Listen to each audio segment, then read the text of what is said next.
Aujourd'hui encore, c'est un moyen de transport incontournable entre Dakar et la Casamance enclavée, dans le sud du Sénégal. Il y a 20 ans, le Dakar-Ziguinchor s'appelle le Joula, un vieux ferry mal entretenu.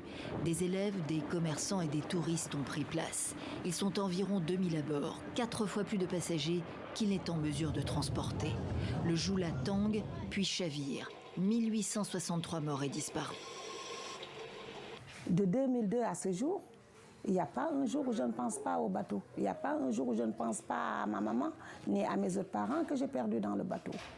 Seul responsable selon la justice sénégalaise, le commandant de bord disparu dans le naufrage. Le dossier est classé sans suite en 2003.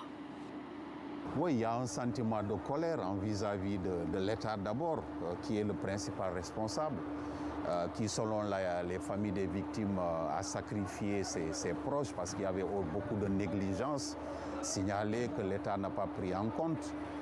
En France, un non-lieu définitif est rendu après des années de procédure.